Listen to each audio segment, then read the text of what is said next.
Well, welcome back, everyone. Well, to say I have a love affair with SPAC is so much of an understatement, I wouldn't even begin to describe it. Shortest version I can think to tell you is that my wife and I moved here in 1975 so I could work at SPAC, and at the time my wife was 8 months pregnant with our daughter. Well, a lot of time. And now the next generation is here, who are just a little bit older than my granddaughter. So I want to welcome Goetz and Samantha Kercull. So welcome, ladies. Thank you for having us. Very nice to have you here. They are the co-chairs of the junior committee of SPAC, responsible for a lot of what we're going to be discussing today with regard to the 50th anniversary. So again, welcome. Let's just start with, we all are attracted to SPAC and the arts for a reason. Give us your story. Yeah. So I, as a child, I danced, and then throughout my high school career, I played the violin locally at Saratoga High School. And from there, I went on to University of Rochester, where I attended many concerts at the University of Rochester's Eastman School of Music. So when I came back after college, it kind of only seemed natural and like fitting for me to join the SPAC Junior Committee. I've always had a strong interest in the performing arts. And so I decided about 3 years ago to, hop on and join the committee, and it's wonderful. And, I look forward to many more years on it. Yeah, I bet you do. How about yourself? Well, I moved to the area about 4 years ago from Pittsburgh, and I was moving up here after law school, and I was classically trained in ballet my entire life. I was in a modern dance company in college, but I took a break from that to complete law school, and I wanted to get back into the arts. And moving up here, I knew that SPAC was here, and I saw that they had a junior committee of a bunch of young professionals that do fundraising for SPAC, and so I thought this would be a great opportunity for me to get involved and back in the arts and to meet other young professionals. So I joined that, and I've been working with them ever since. There's an underlying theme here that I think is so important. We were talking about this before the interview, is how the arts, now you're in the medical field and you're a lawyer, that's using a certain side of your brain that sometimes the arts, they never, the twain shall meet, right? But having exposure to the arts, and it just really affects all of your cognitive skills, right? It affects your decision making. You were telling me before how it affects your thinking, right? It does. Access to the arts, it opens up a lot of doors. It makes you more creative, makes you think outside the box. And, just being able to go see the ballet or the orchestra at SPAC in the summer, you take a break from your life, you can see this, it's a really great resource to have, and it's a great resource that's in all of our backyards that we should all take advantage of. We sometimes you take it for granted, but the crown jewel of the summer, they call them the sheds, the summer theater, it's SPAC. There's only a handful of them in the whole country, and we're so fortunate that SPAC is right in our backyard. Well, there's a lot of celebrations coming up because of the 50th. Let's talk about the party of the century. Wonderful idea. Tell us about the idea. Sure. Well, the event is on Saturday, February 27th at the Hall of Springs from 7 to 11. It's now in its 6th year, and every year it gets bigger and better. That's right. So we're really looking forward to, this year we have live music by Funk Evolution. Oh, hang on to your hats for that one. Your masks. Your dancing shoes. Grooving to the beat. The annual photo booth provided by Heather Von Tallman.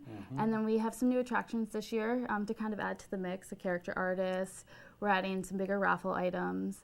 So, it's really a fun event for all of our attendees during the winter months to get out, put on your dress or your tux and feel really good.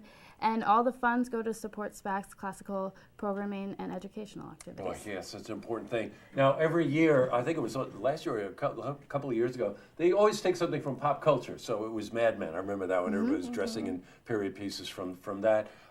The story behind this is interesting because it involves Truman Capote, and it actually took place 50 years ago. It right? did. So tell us about it. It did. So when Samantha and I got handpicked to head up this wonderful event, we got the not-so-small task of picking the theme or presenting a theme to go for this year. And we were researching, and we couldn't just go with a pop culture theme. We couldn't go with a period. We had to do something that would work with SPAC's 50th. This is a kickoff party at SPAC for the 50th anniversary year, and we had to do something big. So we came across an article in Vanity Fair about Truman Capote's party at the Plaza Hotel in 1966. This was allegedly the party to be at. If you didn't get an invitation and you weren't on the guest list, you said you were out of town because it was just you had to be there. And Truman Capote had a theme, black and white. He wanted people to wear masks to break down barriers so they could chat and intermingle. And we thought, this is such a great theme for the party. We can make it our own. So we are going to use that, and it has a golden twist to represent SPAC's 50th golden anniversary, and we hope it's going to be a wonderful event. Oh my God, if the enthusiasm from the two of you alone would carry this event. And let's talk a bit about the season, because there's some wonderful things being planned. Those of you that may or may not know, Midsummer Night's Dream was actually the first ballet in 1966, so they're opening again with Midsummer Night's Dream. That is correct. They are going to open with Midsummer Night's Dream. So if you have not seen that ballet, this is your chance. It will be there this summer. Right. And we will also have some other wonderful pieces that you can't miss, including a world premiere from Justin Peck, which has been commissioned so graciously by the Riggies. That's right. And will be performed the gala at night. You can go on the website to get more information about that. And there's also a SPAC premiere. One of the other choreographers, Wielden, is doing Christopher Wielden is doing a piece that has been presented elsewhere, but we will get to see it for the first time at SPAC this this summer. summer. Premiere. It's a SPAC premiere. Yeah, that has happened frequently over the years, where in the spring season down at City Ballet and at Lincoln Center, they'll do it there, but it's a SPAC premiere. Yes. You know, I just want to cycle back, because Justin Peck and both Christopher Whelan are such brilliant choreographers. You know, that's not something you can learn it, but it comes. You're born with it. Yeah, and I remember seeing the Justin Peck premiere last year, and it was so stunning. I couldn't even talk at intermission. It was so good. So at any rate, you've got things like that, and then we've got the ballet's here for 2 weeks, orchestra's here for 3 weeks. And we also have Alvin Ailey and other modern dance companies that are coming. If you've never seen Alvin Ailey, you need to get out and see them. It's just another wonderful dance company, world class, that you need to get out and see. And we have it right here in our backyard, so why not? I know you have to remember that you don't have to travel to New York City or to Montreal or to Boston. It's right down the road. And so really, I really encourage everyone, you know, if you haven't been to SPAC in a while, go back. This is the 50th anniversary, 1966.